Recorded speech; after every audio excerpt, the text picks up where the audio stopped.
லூக்கா எழுதின சுவிசேஷத்துல ஒரு சம்பவத்தை நாம் இங்கே வாசிக்கிறோம். 19ஆம் வசனத்திலிருந்து 31ஆம் வசனம் வரைக்கும் இயேசு கிறிஸ்து, இது ஓமை அல்லது சம்பவம் இதை ஒன்று சொல்லலாம், அங்கே ஒரு காரியத்தை சொல்லியிருக்கிறார். யாரை பற்றி சொல்லியிருக்கிறார்னா, ஐஸ்வர்யவான் ஒரு தரித்திரரான ஒரு மனிதன். இந்த ஐஸ்வர்யோட பேர் இங்கே கொடுக்கப்படவில்லை, ஆனா தரித்திரனுடைய பேர் லாசரு என்று சொல்லப்பட்டிருக்கிறது. லாசரு, காடஸ் ஹெல்ப்ஸ், காடஸ் ஹெல்ப்ஸ். லாசர் என்றால் தேவன் உதவி செய்கிறவர். இந்த லாசர் என்று 2 பேர் இருக்குது, 2 நபர்கள் வேதத்திலே குறிப்பிடப்பட்டிருக்கிறார்கள். இப்ப இஸ்ரேல் தேசம் முழுசும் 2 பேர் தான் இருந்தாங்களா அப்படின்னா இல்ல, பொதுவான பேர் நிறைய பேர் இருந்திருக்கலாம். ஆனால் 2 பேரை வேதம் சுட்டி காட்டுகிறது. ஒரு லாசரு மரித்து உயிரோடு எழுப்பப்பட்ட லாசரு. இந்த லாசரு தரித்திரரான ஒரு லாசரு. இந்த லாசரை குறித்து நாம் பார்க்க போறோம். இந்த லாசரோடு கூட சேர்ந்து ஒரு ஐஸ்வர்யவான் தொடர்பு படுத்தப்பட்டிருக்கிறார். ஐஸ்வர்யவான் என்ன பண்ணுறாரு? தொடர்பு படுத்தப்பட்டிருக்கிறார். ஐஸ்வர்யவானுக்கு ஆப்போசிட்டா இருக்கிறார் யாரு? லாசரு. லாசருக்கு ஆப்போசிட்டா இருக்கிறார் யாரு? ஐஸ்வர்யவான். எல்லா விதத்திலும், எல்லா காரியங்களிலும் 2 பேரும் எதிரடையா இருக்கிறார்கள். இங்க அதை பார்க்க முடியும். அதை குறித்து நாம கொஞ்சம் பார்க்கலாம். இந்த ஐஸ்வர்யவான் எப்படி வாழ்ந்தார் என்பதை குறித்தும், லாசர் எப்படி வாழ்ந்தார் என்பதை குறித்தும் வேதத்திலே இங்க வாசிக்க முடியும். அவருடைய 2 பேருடைய முடிவு எப்படிப்பட்டதா இருந்தது என்பதை குறித்தும், அவருடைய வாழ்க்கை மறுமையில் அவர்கள் எப்படி இருந்தார்கள் என்பது குறித்தும் சொல்லப்பட்டிருக்கிறது. அப்படியானால் இந்த இன்மைக்குரிய வாழ்க்கையில் நாம் எப்படி வாழ வேண்டும் என்று இந்த இடத்துல ஒரு பாடத்தை இயேசு கிறிஸ்து கற்றுக் கொடுக்கிறார். இன்மைக்குரிய வாழ்க்கை எப்படி இருக்கணும், நம்முடைய இன்மைக்குரிய வாழ்க்கையானது எப்படி வாழ வேண்டும் என்று இங்கே இயேசு கிறிஸ்து கற்றுக் கொடுக்கிறார். இந்த லாசரை பற்றி வாசிக்கும் போது தரித்திரமான நிலையில் இருக்கிறார். வியாதி ஒரு பக்கம், அவருக்கு உதவி செய்ய ஆட்கள் இல்லை. நல்ல உடை இருந்துச்சான்னு தெரியல, சாப்பாடு இருந்ததா அதுவும் இல்லை, உதவி செய்ய ஆட்கள் இல்லை, மருத்துவம் செய்யறதுக்கும் யாரும் இல்லை. இப்படிப்பட்ட நிலையிலே தன் ஆத்துமாவில் தேவனாகிய கர்த்தரை அவர் என்ன செய்யறாரு? துதித்துக் கொண்டிருக்கிறார். ஆத்துமாவில் தேவனோடு கூட அவர் ஒரு நல்ல ஐக்கியம் உள்ளவரா இருக்கிறார். இப்ப அவர் எதுவுமே இல்லாத ஒரு நிலையில தேவனோடு கூட ஐக்கியம் மட்டும் தான் இருக்குது. லாசரு கேட்டா என்ன சொல்லுவாரு? எதனா இருக்குதா? ஒண்ணும் இல்லை, எனக்கு இருக்கிற எல்லாம் தேவனோடு உள்ள ஐக்கியம் தான். இப்ப இவனை பார்த்து எல்லாரும் பரியாசம் செய்திருப்பார்கள். தரித்திரனை பார்த்து எல்லாம் என்ன பண்ணிருப்பாங்க? பரியாசம் செய்திருப்பார்கள். ஐஸ்வர்யை பார்த்து எல்லாரும் பாராட்டி இருப்பார்கள். வாசிங்க அந்த முதல் வசனத்தை, 16ஆம் அதிகாரம் 19ஆம் வசனம். ஐஸ்வர்யம் உள்ள ஒரு மனுஷன் இருந்தான்.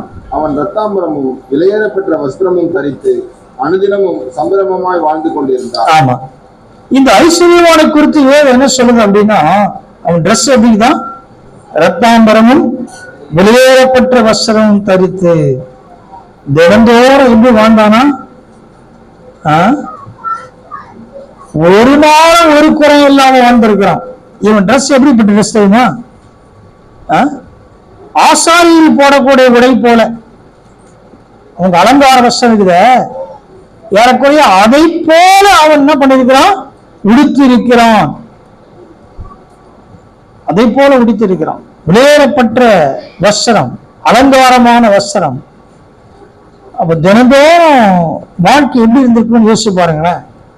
எல்லாரும் அவனை பார்த்து என்ன சொல்லியிருப்பாங்க? கர்த்தர் இவங்க கூட இருக்கிறாரு. கர்த்தர் இல்லாம அப்படி இருக்க முடியும்? இப்ப எல்லாருடைய மனநிலையும் அப்படிதான். இந்த லாசரை பார்த்து என்ன சொல்லியிருப்பாங்க? இவன் என்ன பாவம் செய்தானோ இந்த நிலையில இருக்கிறான், பரிதாபமா இருக்கிறான். அவன் வீட்டுக்கு வந்த விருந்தினர்கள் எல்லாரும் இந்த லாசருவை பார்த்து பரியாசம் செய்திருப்பாங்க. லாசருவை பார்த்து இந்த நிலை இவனுக்கு வரத்துக்கு ஏதோ இருக்குது, இவனுக்கு பாவம் செஞ்சிருக்கிறான் அப்படி யோசிச்சிருப்பான். ஆனா ஐஸ்வர்யை பார்க்கும்போது புகழ்ந்து பேசியிருப்பாங்க, அவனை உயர்த்தி பேசியிருப்பாங்க, அவனுடைய வஸ்திரங்களை குறித்து உயர்வா பேசியிருப்பாங்க, அவனுடைய வீட்டை குறித்து பெருமையா பேசியிருப்பாங்க, அவனுடைய எல்லா அலங்காரமான காரியங்களை குறித்தும் பெருமையா பேசியிருப்பாங்க. இப்ப அவனுக்கு எப்படி இருக்காது? எப்படி இருக்கும்? பெருமையா தான் இருக்கும். எல்லாமே பேசணுன்றதுக்காகவே ட்ரெஸ் கூட போட்டிருக்கலாம், எல்லாரும் பெருமையா நினைக்கணுன்றதுக்காகவே ஒரு அலங்காரத்தை பண்ணியிருப்பான், எல்லாரும் பெருமையா சொல்லணுன்றதுக்காகவே வீட்டு என்ன பண்ணியிருப்பான்? நல்லா பண்ணியிருப்பான். ஏன் சில ஆளுங்களுக்கு வேற வேலை இல்லை. என்ன வேலை? சும்மா போய் என்ன சொல்றது, இப்படி போட்டா நல்லா இருக்கும், அப்படி போட்டா நல்லா இருக்கும், இதை வாங்கினா நல்லா இருக்கும், உசு பேத்தி விடுதுன்னு சொல்றாங்களே, அதுதான் இது. அப்படி தலைக்கால் புரியாது, கடனாளியாகி உட்கார்ந்துக்கும். இவனுக்கு பிரச்சனை இல்லை. கடன்காரன் ஆக்கணும்னா ஒருத்தரை நீங்க சொன்னீங்கன்னா கடன்காரன் ஆக்கிடலாம். இது இப்படி இருக்குது, அது அப்படி இருக்குது, சூப்பரா இருக்குது, இப்படி போட்டா நல்லா இருக்கும், இதை வாங்கினா நல்லா இருக்கும் அப்படின்னா நம்ம சும்மாவா இருப்போம்? வாங்குறேன் பார், நானும் இதை செய்யறேன் பார், அவ்வளவுதான். கர்த்தர் நல்லவர். ஆனா இந்த தரித்திரனான அடுத்த வாசம் 20 வாசம். லாசரு என்னும் பேர் கொண்ட ஒரு தரித்திரனும் இருந்தான். அவன் கருக்கள் நிறைந்தவனாய் அந்த ஐஸ்வர்யவானுடைய வாசல் அருகே கிடந்து. ஆமா, இங்கே ஐஸ்வர்யவானுடைய வாசல் அருகே இருக்கிறான்.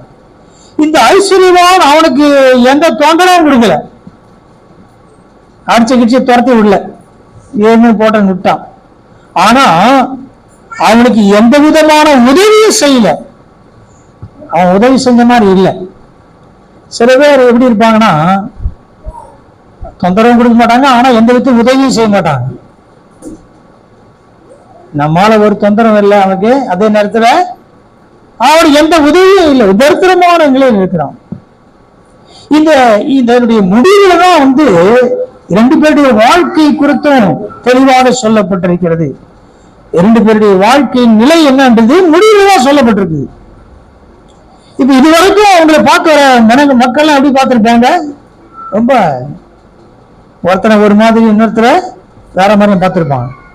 நான் இவரை பார்க்கும்போது எப்படி யோசிச்சேன் அப்படின்னா, இந்த தரித்திரமான நிலை, இந்த வேதனையான நிலை, ஒன்றுமில்லாத நிலை, எல்லா நிலையிலும் தன்னுடைய ஆத்மாவை தேவனோடு கூட என்ன செய்திருக்கிறாரு? உறுதியாய் பிடித்துக் கொண்டிருக்கிறான். ஆத்மாவில் ஆண்டவரை உறுதியாய் பிடித்துக் கொண்டிருக்கிறான். தேவனோடு இருக்கிறத அவர் ரொம்ப வைராக்கியமா இருக்கிறார். கர்த்தரோடு இருக்கிற வாழ்க்கை இப்படி வாஞ்சை, தன் ஆத்மாவில் தேவனை கதறி துதிக்கிற ஒரு வாஞ்சை. என் ஆத்மா தேவனை நோக்கி என்ன பண்ணுத? கதறிக்கிறது, கூப்பிடுகிறதா இருக்கு. ஏன் அப்படின்னா இந்த சூழ்நிலை தடையாவே இல்லை. எந்த சூழ்நிலை? தரித்திரமோ வியாதியோ பிரச்சனைகளோ அவருக்கு தடையாவே இல்லை. அவர் எப்போது என்ன செய்யறாருன்னா ஆண்டவரை கர்த்தரோடு இருக்கிறதுல உறுதியா இருக்கிறார், கர்த்தரோடு நடக்கிறதுல உறுதியா இருக்கிறார். இப்ப இந்த உலகத்துல வந்து நம்ம அநேகரை பார்க்கிறோம், உலக மனிதர்கள்லாம் பார்க்கிறோம்.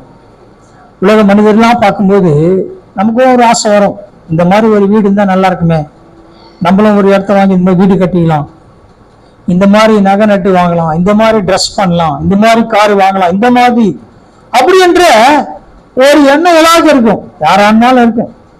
இல்லாம இருக்குது. இப்போ இந்த தரித்திரமான ஐஸ்வர்யவானுக்கு ஒரு ஆசை இருந்துச்சு. ஆசை இருந்துச்சா? வாசிங்க 21ஆம் வசனம். அவனுடைய மேதையில் இருந்து விழும் துணிக்கைகளாலே தன் பசியை மாற்ற ஆசையாயிருந்தான். நாய்கள் வந்து அவன் மறுமுறை நக்கிற்று. ஆமென். இவருக்கு ஒரு ஆசை இருந்தது. இந்த ஐஸ்வர்யமா மான் மாதிரி நமக்கு ஒரு ட்ரெஸ் கிடைக்காதா? இந்த போல ஒரு மாளிகையை நான் இருக்க மாட்டானா? இவனோடு பங்கு இருக்கிற, இவரோடு சேர்ந்து உட்கார்ந்து சாப்பிடறதுக்கு எனக்கு வாய்ப்பு கிடைக்காதா? அப்படின்னு ஆசை இருந்துச்சு அப்படின்னா இல்லை. இல்ல, எத்தனை பேர் இப்படி யோசிக்கிறீங்கன்னு தெரியல. இப்படி இருக்கணும், இந்த உலகத்துல அப்படி இருக்கணும், இதை வாங்கணும், அதை செய்யணும், இதை கட்டணும், எப்படியாவது வாழ்க்கை தரத்தை என்ன செய்யணும், உயர்த்திடணும். அப்படி இருக்கிறான், அந்த சொந்தக்காரன் இப்படி இருக்கிறான், மாமா அப்படி இருக்கிறார், மச்சான் அப்படி இருக்கிறார், நான் மட்டும் ஏன் இப்படி இருக்கணும், விடுற நான் பார். தேவையே இல்லை. எவனோ எப்படி இருந்துன்னு போறான். ஆண்டவர் என்னை எப்படி வைத்திருக்கிறார், என்னை எப்படி நடத்துகிறாரோ அப்படிதான் நம்ம இருக்கணும். இவங்க அப்படி இருக்கிறாங்க, அவங்க அப்படியே போனீங்கன்னா ஐஸ்வர்யவான் மாதிரி தான் போகணும். அது முடிவு அப்புறம் நான் சொல்றேன் உங்களுக்கு. ஆனா இந்த லாசரு என்ற தரித்திரன் ஒரே ஒரு ஆசை தான் இருக்குது. அது அநியாயமான ஆசையா அப்படின்னா இல்ல. அந்த ஆசை என்னன்னா, எனக்கு அந்த ஆசை படிக்கும்போது என்ன இது, இந்த மாதிரி ஆசை இது, அவ்வளவுதான் அவருடைய ஆசை, அவ்வளவுதான் கிடைக்க வேண்டியது, அவ்வளவுதான். அந்த பசி ஆற்றுவதற்கு அவன் எப்படி இருக்கிறான்னா ஆவலா இருக்கிறான், ஆசையா இருக்கிறான். மேஜ் வந்து இவன் துணிக்கு என்ன தெரியுமா, அது கையை தொச்சு போடுறதுதான். அது அந்த பிரெட்டை எடுத்து அவன் கையை தொச்சு தூக்கி போடுவான். இன்னொரு பிரச்சனை இருக்குது அவருக்கு. என்ன பிரச்சனை இருக்குது? நாய் வர கூட இருக்குது. நாய் கூட போட்டி போடணும். நான் நினைக்கிறேன் அது நல்ல நாயா இருந்திருக்கும். இத போயா சாப்பிடுவான், இத மற்ற கூட சாப்பிட மாட்டான், இத போய் நாய் சாப்பிடுவோம் அப்படின்னு நினைச்சதுனால அந்த லாசருக்கு அந்த பிரெட் கிடைச்சு நான் நினைக்கிறேன். நாய் இருந்துச்சாங்க, இருக்குது. நாய் கூட ஒரு போட்டி போட வேண்டாம். அப்ப ஆசையா இருந்தான்னா ஒருவேளை அது கிடைக்கிறது கூட கஷ்டமா இருந்திருக்கும். அதாவது அந்த ஆசை, அவனை போல ட்ரெஸ், அவனை போல மாளிகை, அவனை போல மேஜர் உட்காசம் முதல்ல ஒண்ணுமே இல்லை. ஒரே ஒரு ஆசை, இந்த நாய் வேற எனக்கு பிரச்சனை ஆகுது, அதையும் சாப்பிடணும், நானும் சாப்பிடணும், கொஞ்சம் நிறைய தொச்சு போடுறா, அதான் என் ஆசை. ஒரு லீஸ்ட் இல்ல. அடுத்த வருஷம் வாசிங்க. பின்பு அந்த தரித்திரன் மரித்து தேவதூதரால் ஆபிரகாமுடைய மடியிலே கொண்டு போய் விடப்பட்டான். ஐஸ்வர்யவானும் மரித்து அடக்கம் பண்ணப்பட்டான். முதல்ல மரித்தது யாரு?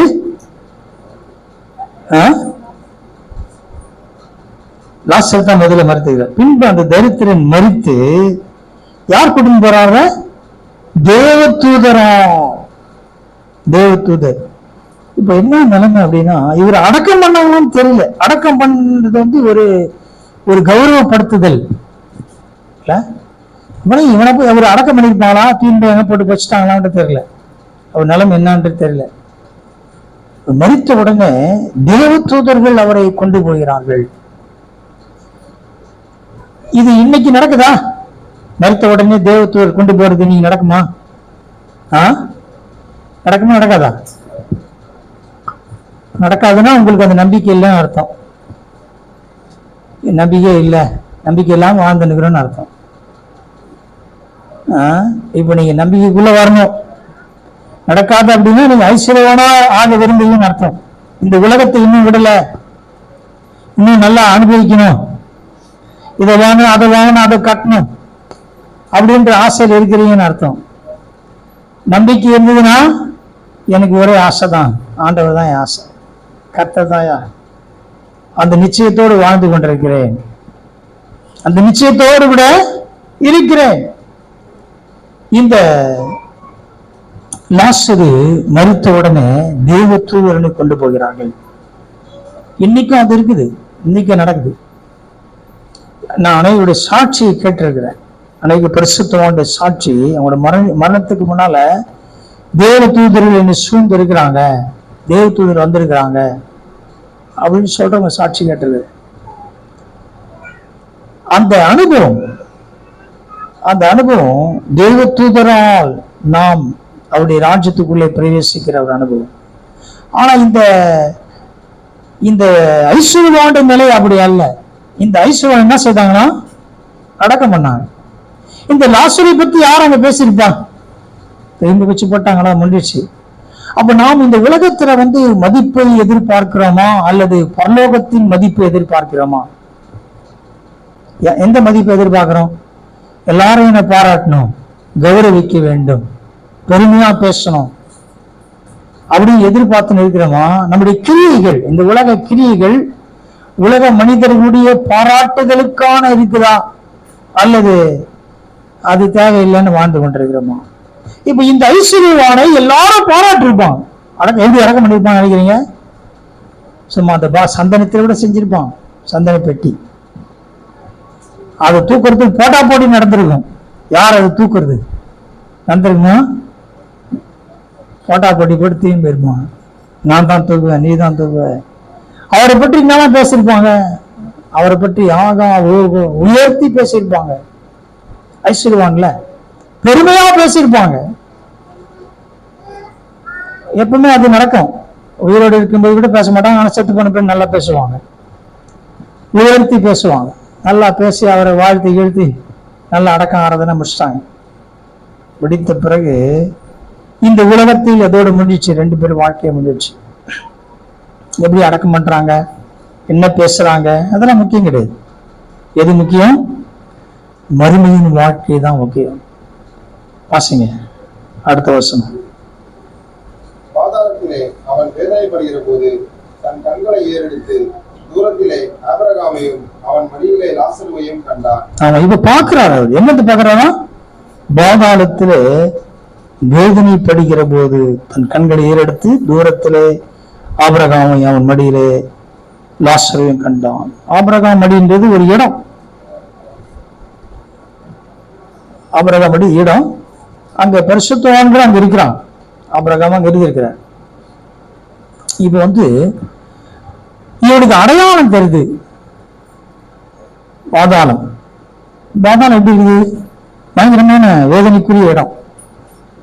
வேதனைக்குரிய இடம். 1 மாசமா 2 மாசமா தண்டனை கொடுத்து அப்புறம் தப்பிச்சுக்கலாம் அப்படின்னா தப்பிச்சுக்கலாமா? 6 மாசம் உங்களுக்கு நீ செஞ்ச பாவத்துக்கு 6 மாசம், நீ செஞ்ச பாவத்துக்கு 1 வருஷம், உனக்கு ஒரு 5 வருஷம். அதன் பிறகு என்ன பண்ணலாம்? ரிலீஸ் பண்ணி வெளியே அனுப்பிடுவாங்களா அப்படின்னா இல்லை, நித்தியமா எங்கேதான் இருக்கணும். இப்ப பாருங்க, பூமியிலே வாழும் பொழுது அதெல்லாம் யோசிக்கவே இல்லை. இந்த பூமியில வாழும்போது இதெல்லாம் யோசிக்கிறது பிசாசு விடவே மாட்டான். உன்னுடைய வாழ்க்கையின் மறுமை என்ன நிலைமை அப்படின்றத பிசாசு யோசிப்பதற்கு விட மாட்டான். வேதம் தெளிவா சொல்லுது, இப்பவே நீ ஆயத்தமாக்கணும், இப்பவே வாழ்க்கையின் நிலை என்ன என்றதை புரிந்து நடக்கணும், இப்பவே நீ மனம் திரும்பணும், இப்பவே தேவோடு நடக்கணும், இப்பவே ஒரு பரிசுத்தமுள்ள வாழ்க்கையை வாழணும். இப்ப இந்த லாஸ்டுடைய வாழ்க்கை அப்படிதான் இருந்துச்சு. ஆனா தரித்திரமான நிலை. இந்த அர்த்தத்தில் போய் ஆண்டரை தேட முடியுமா? தேட முடியும். இன்னொரு ஆச்சரியமான விஷயம் என்னன்னா, இதே பகுதியில முதல் பகுதி வாசி பார்த்தோன்னா அங்கேயும் ஒரு ஐஸ்வர்யவான் இருக்கிறான். அது என்னமோ தெரியல, இந்த அதிகாரம் ஐஸ்வர்யம் தான் ஆரம்பிக்குது. அங்க ஒரு ஐஸ்வர்யவான். 2வது ஐஸ்வர்யனை குறித்து தேவன் இயேசு கிறிஸ்து இங்க பேசுறார். அந்த ஐஸ்வர்யனை பத்தி அப்புறம் பார்க்கலாம். இந்த ஐஸ்வர்யனை பார்க்கறதுக்கு நமக்கு சரியா இருக்கு நேரம். இந்த ஐஸ்வர்யவான் இப்ப என்ன செய்யறாரு? பாதாளத்துல வேதனைப்படுறாரு. வேதனைப்பட்டு என்ன செய்யலாம் முதல்ல பாக்குறாரு. அர்த்தம் சுவாசிங்க. அப்பொழுது அவன், தகப்பனாகிய ஆபிரகாமே, நீர் எனக்கு இறங்கி லாசரு தன் விரலின் நுனியை தண்ணீரில் தோய்த்து என் நாவை குளிர பண்ணும்படி அவனை அனுப்ப வேண்டும், இந்த அக்னி ஜுவாலையில் வேதனைப்படுகிறேனே என்று கூப்பிட்டான். ஆமா, இப்ப ஆபிரகாமை அவருக்கு தெரிகிறது. தெரியுது. எப்படி அடையாளம் சொல்றாரு? தகப்பனாகி ஆபிரகாமே. அப்ப அவர் யாரு? அவர் யாரு? மகன் இல்ல. ஆபிரகாமுக்கு நீங்க பிள்ளைங்கன்னு சொல்றீங்களேன்னு இயேசு கிறிஸ்து சொல்றாரு. ஆபிரகாம் தான் தகப்பன்னு சொல்றீங்க. இயேசு கிறிஸ்து என்ன சொல்றாரு? அப்படி சொல்றோம், ஆபிரகாம் என்னாலே காண ஆசையா இருந்தாருன்னு அதையும் சொல்றாரு. இப்ப இவருக்கு இவர் யார் அப்படின்னா அடையாளப்படுத்துறாரு. நான் ஆபிரகாமுடைய மகன் என்று எங்க அடையாளப்படுத்துறாரு? பாதாத்துக்கு அடையாளப்படுத்துறாரு. இப்ப எங்க அடையாளப்படுத்திருக்கணும்?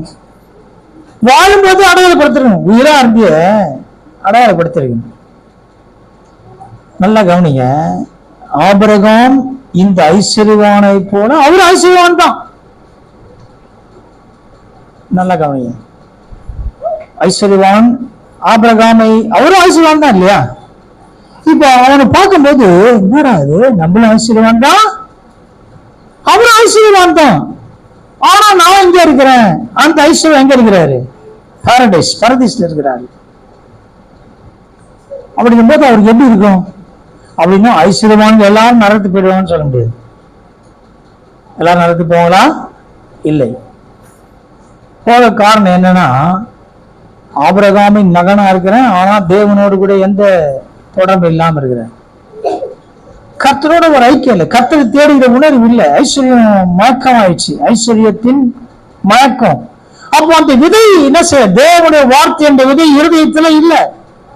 அந்த ஐஸ்வர்ய மயக்கம் என்ன செய்யுதுன்னா அப்படியே நெருக்கி போயிடுச்சு. அப்ப அவர் கேட்டிருப்பார், செய்தியெல்லாம் கேட்டிருப்பார், வசனம் தெரிஞ்சிருக்கும், எல்லாம் அவருக்கு தெரியுது. அந்த ஐஸ்வர்யம் என்ற மயக்கம் என்ன செய்து முல்லை போல அப்படியே நெருக்கி அந்த விதைகள், வசனம் என்ற விதையெல்லாம் வளர விடாம ஆக்கிடுச்சு. கஷ்டம்தான் அவருக்கு. இன்னைக்கும் இதே நடக்குது. இன்னைக்கும் அதே காரியம் நடந்து கொண்டிருக்கு. இங்க நம்ம சொல்லப்படுகின்ற விதைகளை பிசாசு ஒண்ணு எடுத்துடலாம், விழுந்தவனே எடுத்துறான், வெளியே இருப்பான் எடுத்துறான். அடுத்தது பாறை மாதிரி இறுக்கி போய் அதுவும் தீஞ்சு போயிடுது. அப்புறம் நிலம் எப்படி இருக்குது? இருதயமாகி நிலம் எப்படி இருக்குது? முள்ளுள்ள இடமா இருக்கிறது. ஐஸ்வர்யத்தின் மயக்கம், உலகத்தின் காரியங்கள், அது எல்லாம் என்ன செய்து சேர்ந்து தேவனுடைய வசனம் முளைக்க முடியாமல் செய்யப்பட்டு, இவனுக்கும் அதே நிலைமை தான் இருந்திருக்குது. ஐஸ்வர்யம் இவனுக்கு கம்மியா இருக்குது. ஐஸ்வர்யம் ஒரு பாட்டு இருக்குதுல்ல, என்ன பாட்டு? வசதியை தேடி ஓடாதே ஓடாதே, வசதி வந்தால் பயன்படுத்தி சுவிசேஷம். நல்ல பாட்டு. இந்த ஐஸ்வர்யவான், இந்த ஐஸ்வர்யமே அவனுக்கு நித்தியத்திற்கு போவதற்கு தடையா இருக்கிறது. ஆனால் லாசருக்கு இந்த தரித்திரமே நித்தியத்திற்கு போறதுக்கு காரணமா இருந்துச்சு. ஒண்ணும் இல்லை, ஆனால் கர்த்தர் இருக்கிறாரையா. இப்போ இப்போ அந்த லாசர் என்ன யோசிச்சிருப்பாரு? ஆண்டவரே, நான் ஐஸ்வர்யவானா இல்லாததாக சோத்திரம். இதையும் பார்க்கணும். என்ன பார்க்கணும்? ஐஸ்வர்யம்தான் தடையா இருக்குதுன்னு இல்லை, ஐஸ்வர்யம் தடையா இருக்குது வாய்ப்பு இருக்குது. ஐஸ்வர்யவான்கள் தேவனுடைய ராஜ்யத்தில் பிரவேசிப்பது கூடான காரியம்னு சொல்றாரு. ஒட்டகம் வந்து ஊசியின் காதுக்குள்ள என்ன செய்யணும்? போகும். ஆனா ஐஸ்வர்யவான் தேவனுடைய ராஜ்யத்துக்குள்ள போறது கஷ்டம் அப்படியே சொல்றாரு. இப்ப இங்க யாரும் அப்படி இல்லை. ஆனா இருக்கிறதுல நாம் எப்படி இருக்கிறோம் அதான் முக்கியம்.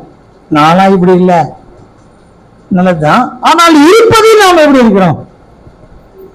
இல்ல, இருக்கிறதுல பெருமை பாராட்டி இருக்கிறோமா? இருக்கிறதுல எவ்வளவு உண்மையா இருக்கிறோம்?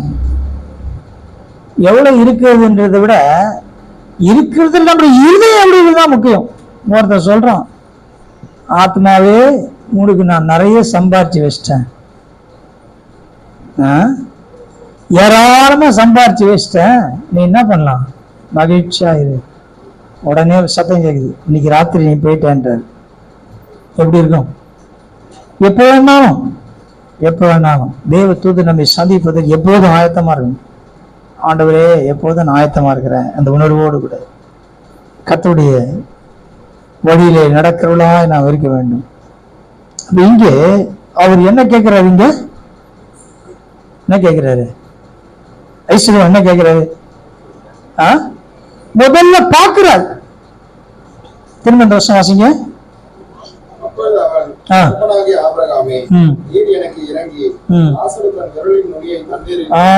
போதும். எப்படி எப்படி பார்க்க முதல்ல பார்த்து பார்க்கிறாரு. தகப்பனா ஏன் இந்த ரிலேஷன்ஷிப்பை எடுத்துன்னு வர்றாங்க? ஆ ஆ கொஞ்சம் இறக்க பாராட்டுவாங்க. நம்ம தான் சொந்தக்காரு, ஏன் அந்த சொந்தக்கார சொல்லிக்கிறது? அப்படி சொன்னாலும் எனக்கு கிடைக்காதா? ஒரு இறக்கம் பாராட்டுவாங்க. இப்ப இங்க இவர் சொந்தம் ஏன் கொண்டாடுறாரு அப்படின்னு, சொந்தம் எப்ப கொண்டாடுறீங்கணும்? பூமி கொண்டாடுறீங்க. இவரு பாதாளத்துல வேதனை பெறும்போது கொண்டாடுறாரு. நீ கொஞ்சம் என்ன பண்ணுங்க, இந்த லாசர் கிட்ட ஒரு ஒரு 1/4 கிளாஸ் தண்ணி கேட்கல, ஒரு ஸ்பூன் கூட கேட்கல. அவர் என்ன செய்யறாரு, இந்த சுண்டு வரல, போய் சுண்டு வரல தண்ணியில துவைச்சா அது எவ்வளவு தண்ணி வர நினைக்கிறீங்க? அது துவைச்சு அதை விடுங்க எனக்கு. வாசிங்க முழுசும்.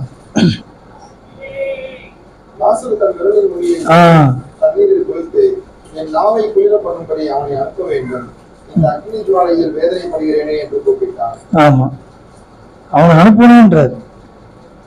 கொஞ்சம் அனுப்புங்க, டம்ளர் கொடுத்து அனுப்பாதீங்க, இப்படி துவச்சி அனுப்புங்க. அதாவது இந்த இந்த நாசி படை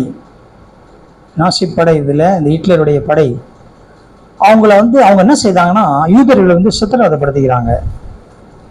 எப்படின்னா சித்திரவதை எப்படி படுத்துறாங்க அப்படின்னா, அவங்கள வச்சு பல பரிசோதனை நடத்திக்கிறாங்க. எப்படிப்பட்ட பரிசோதனை நடத்திக்கிறாங்க அப்படின்னா,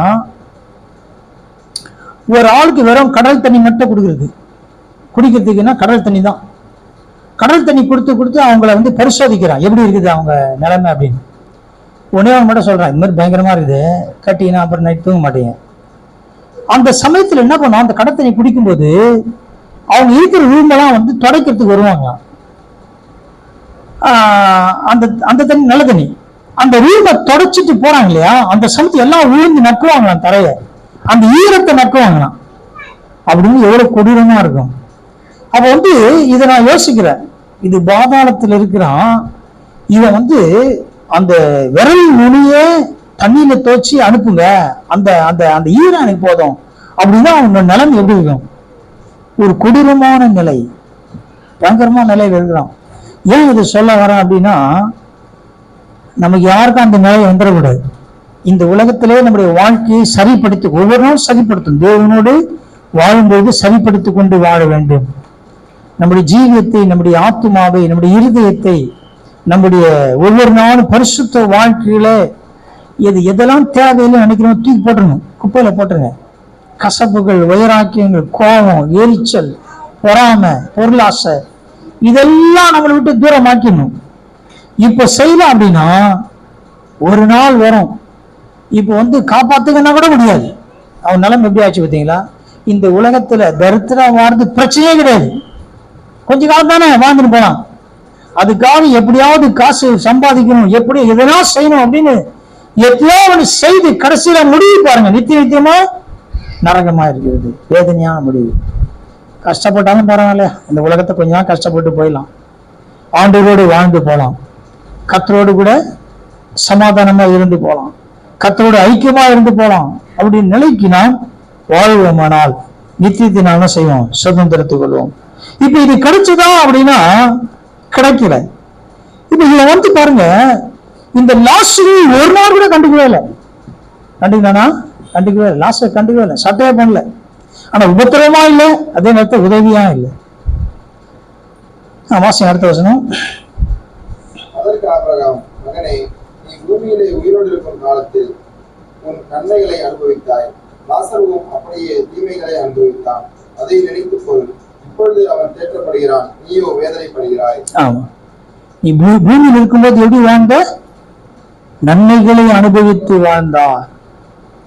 ஆனா லாஸ்ட் எப்படி வாழ்ந்தாரு? ஆமா, இப்ப தீமையை இந்த உலகத்துல அனுபவிக்கிறது சரியா தவறா? லாசர் விஷயத்துல சரிதான். அதுக்காக தீமையை தேடின்னு போன அர்த்தம் கிடையாது. தீமையை போய் தேடின்னு போலாம், விரத்தரத்தை எப்படியாவது கொடுங்க ஆண்டது சொல்ல விடாது, தேடின்னு போறது இல்லை. ஒரு பாதையில தேவனை நடத்துகிறான்னா அதுல நான் எப்படி இருக்கிறேன்? கர்த்தர் நடத்துகிற அந்த பாதையில. ஏன் அப்படின்னா, இந்த பாதை தான் உன்னை என் ராஜ்யத்தில் சேர்க்கும் அப்படின்னு தேவன் வைத்திருப்பார். ஆனால் மகிழ்ச்சியை ஏற்றுக்கொள்ளணும். அவர் சொல்றாரு, தீமையை அவன் என்ன செய்தானா? அனுபவித்தான். இதே வார்த்தை தான் ஐஸ்வர்யவானுக்கும் இருக்குது. அப்ப என்ன அர்த்தம்? என்ன அர்த்தம்? அப்படி இருந்தாலும் அதே அனுபவம் தான், இப்படி இருந்தாலும் அதே அனுபவம் தான். அப்படி இருக்குது பார்த்தீங்களா? அதுதான் சரியான ஆவிக்குரிய வாழ்க்கை. இப்ப அப்படி இருந்தா அனுபவிக்கிறது எப்படி இருக்கும்? ரொம்ப நல்லா இருக்கும். இப்படி இருந்தா இது எங்க அனுபவிக்கிறது? ஆனா அனுபவித்திருக்கிறார். ஒரே அர்த்தம் பயன்படுத்தப்பட்டிருக்குது. இப்ப ஐஸ்வர்யவான் அனுபவிக்கிறது வேற, லாசர் அனுபவிக்கிறது வேற. ஆனால் லாசரை குறித்து ஐஸ்வர்யவானை போல் அனுபவித்தார். எப்படி அதை ஏத்துக்க முடியும்? அது நியாயம். அனுபவித்தான்னா நியாயம். ஏன்? அங்க எல்லாம் இருக்குது, எல்லா சாப்பாடு இருக்குது, வசதி இருக்குது, எல்லாரும் அனுபவிக்கும், கரெக்ட். ஆனால் லாசரை போய் அனுபவித்தான் எப்படி சொல்ல முடியும்? ஆனால் அதை அந்த நிலையிலே அனுபவிக்கிறேனே, அதுதான் நித்திய ஜீவனுக்குள்ளே பிரவேசிக்கிறது. அப்ப வந்து இந்த உலகத்திலே தரித்திரனாய் வாழ்ந்தா கூட ஐஸ்வர்யவாய் போல அனுபவித்து வாழ்ந்திருக்கிறார். எதை அனுபவித்திருக்கிறாரு? தீமை அனுபவித்திருக்கிறார். ஆண்டவர் தீமையை என்ன செய்வாரு? நன்மையாய் மாற்றுகிற தேவன். எப்ப தெரியாது? நித்தியத்தில் தெரியுது, இங்க தெரியல. தீமையை ஆண்டவர் நன்மையா. அப்ப இந்த தீமையை நான் அனுபவிக்கிறதுக்கு நான் மகிழ்ச்சியா இருக்கிறேன்.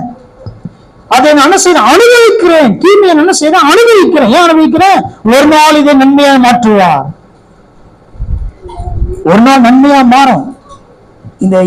இதுதான் என் வாழ்க்கையின் நித்திய ஜீவனுக்கான காரணம். நான் என்ன பண்ணுவேன்? அனுபவித்துக் கொள்கிறேன்.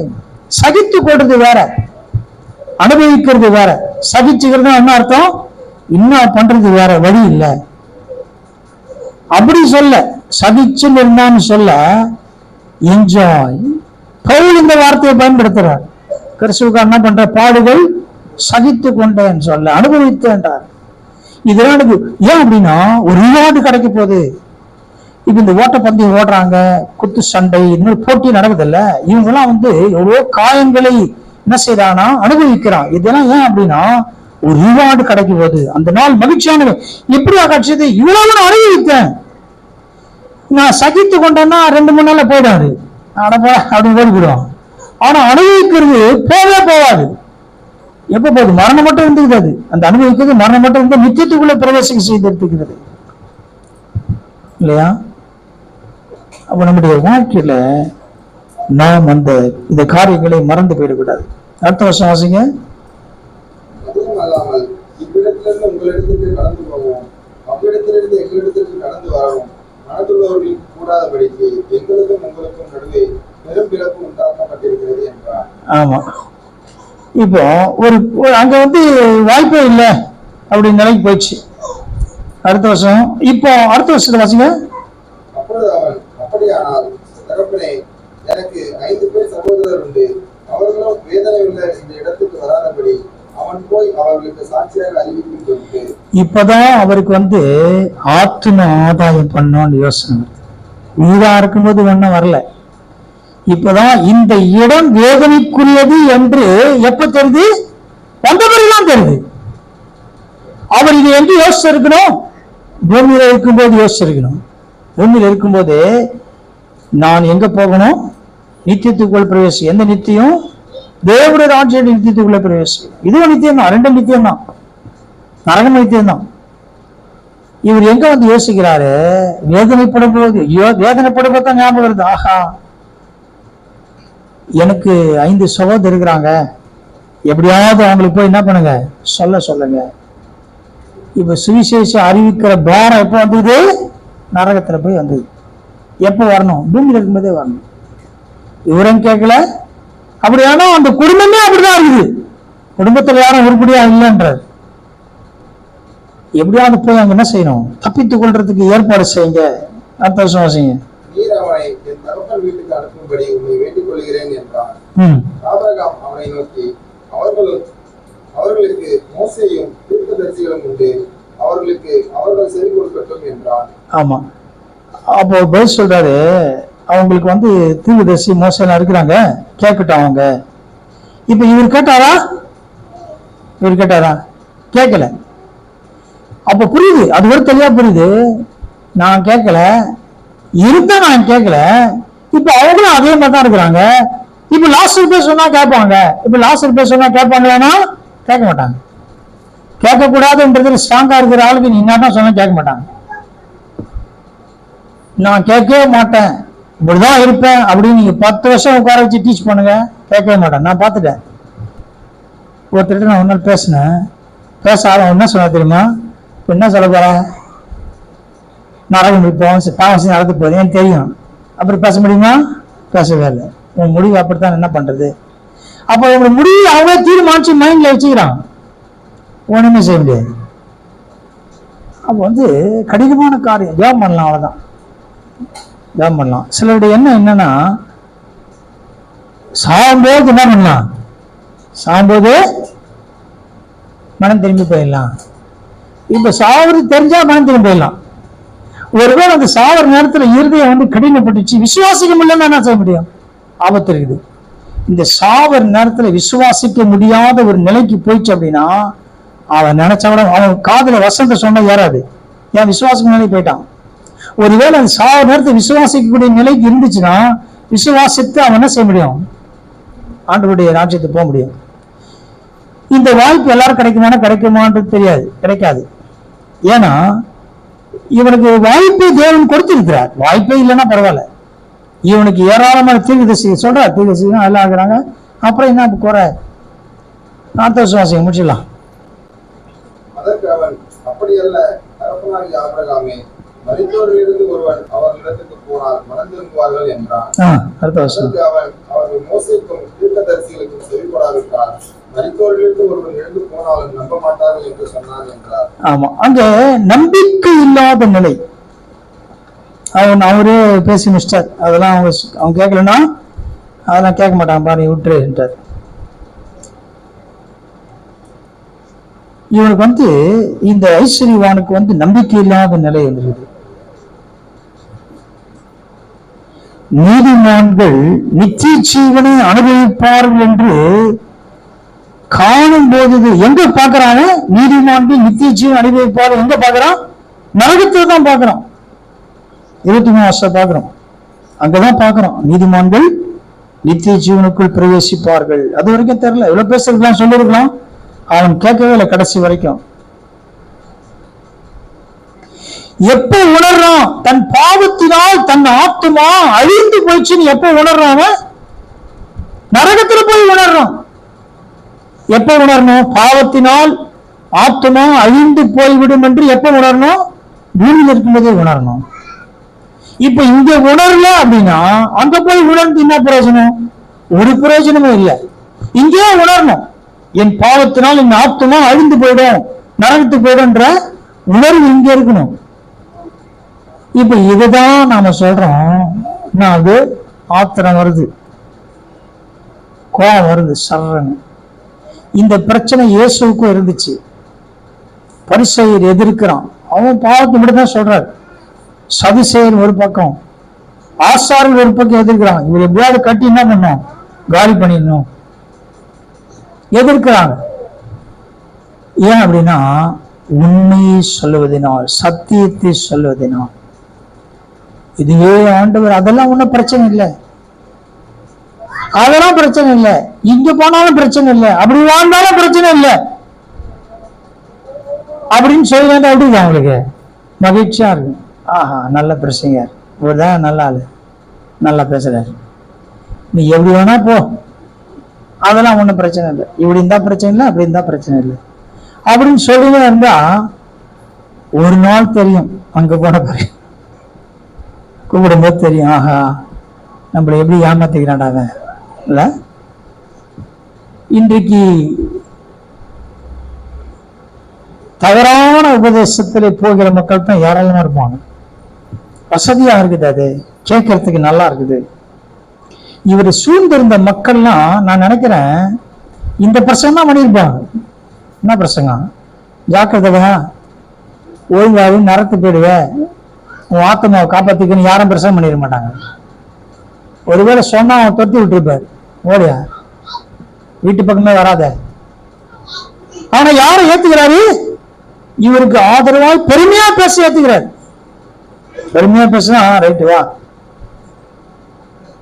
என்னை குறித்து இப்படி பேசிட்டியா, வீட்டு பக்கம் வராது. நரகத்துப்படி ஜாக்கிரதை, ஒழுங்காரு, அதோடி இந்த பக்கமே வந்துடாத. என்னை பத்தி எப்படி பேசணும்? ஆகா ஓகோன்னு பேசணும்.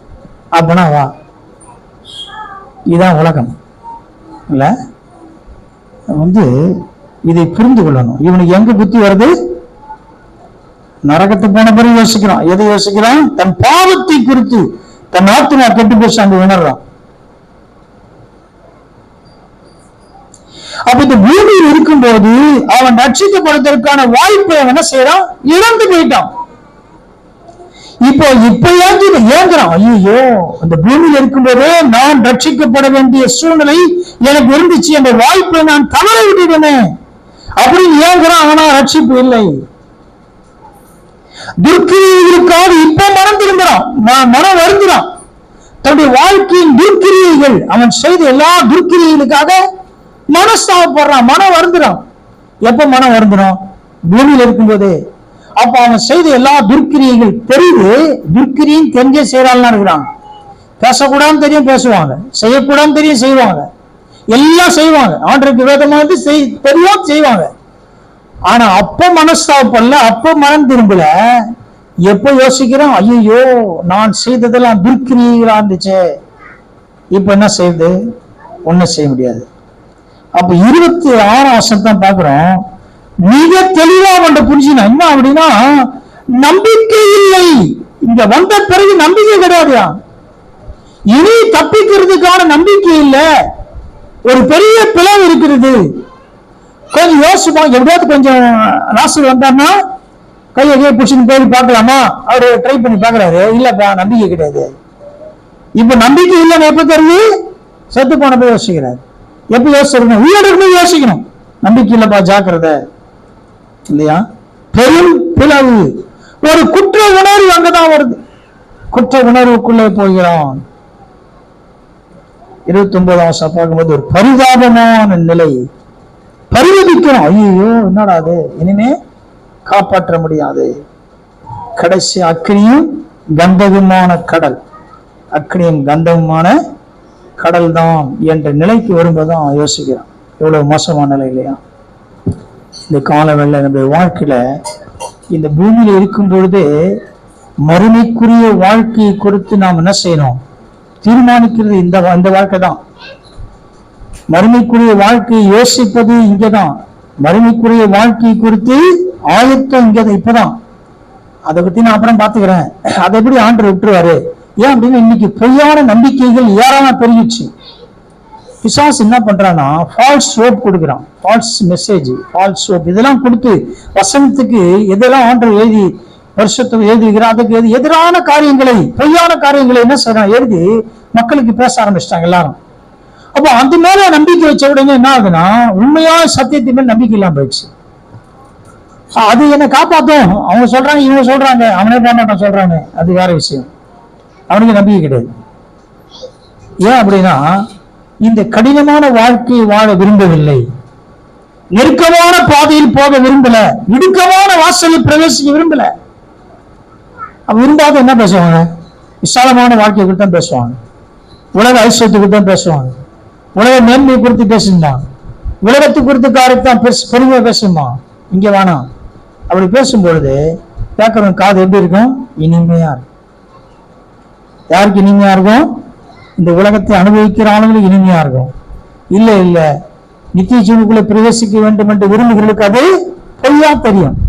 உங்களுக்கு எப்படி தெரியுதுன்னு தெரியல. ஜெபிப்போம். பிதாவே இந்த நல்ல விளக்காண்டு செலுத்துகிறோம். எங்களை தாழ்த்தி முடிக்கிற கருத்து போடுகிறான். இந்த லாசரு ஐஸ்வர்யவானுடைய வாழ்க்கை குறித்து பார்த்தோம். இந்த ஐஸ்வர்யவான் இந்த உலகத்தில் எல்லாம் இருந்துச்சு, ஆனால் தேவன் இல்லாத வாழ்க்கை. லாசரு ஒன்றுமில்லை, ஆனால் தேவன் உள்ள வாழ்க்கை. தேவ தூதர்களால் கொண்டு போகப்பட்டதை நான் பார்க்கிறேன். மனிதர்களால் அடக்க பண்ணப்பட்டான்னு பார்க்கிறோம். ஆண்டவரே, எங்களுடைய உலக வாழ்க்கையில நாங்கள் தீர்மானிக்க வேண்டிய நேரத்தில் இருக்கிற ஆண்டவரே, இந்த உலக வாழ்க்கையில் நித்தியத்தை குறித்து தீர்மானிக்கிற ஒரு காலத்தில் வாழ்ந்து கொண்டிருக்கிறோம். இனி காலம் செல்லாது என்று வாசிக்கிறோம். ஒவ்வொருக்கும் இந்த செய்தி கசப்பா இருந்தாலும் கூட ஒரு இனிமையான வாழ்க்கைக்கான பாதையில் நடத்துகிறது என்பதை புரிந்து கொள்ள செய்ய முடியாது. எல்லா கசப்புகளுக்கும், உயராக்கியங்களுக்கும், சண்டைகளுக்கும், கோபங்களுக்கும், எரிச்சலுக்கும் நீங்களாக்கும்படியா ஜெபிக்கிறாண்டவரே. விடுதலையாக்காண்டவரே. ஒரு வாய்ப்பை தந்திருக்கிறேன், பேசியிருக்கிறேன், மனம் திருவிழை தரும்படியா ஜெபிக்கிறோம். ஆஸ்வதி உங்களுடைய கிருபையில பிரசனோடு இருக்கட்டும். உங்களுடைய பிரயாசத்தை வாங்கி ஆஸ்வதி எல்லா துதியும் செலுத்துகிறோம். இயேசு கிறிஸ்துவின் வல்லமையுள்ள மாறாத ஜெபிக்கிற பிதாவே, ஆமென்.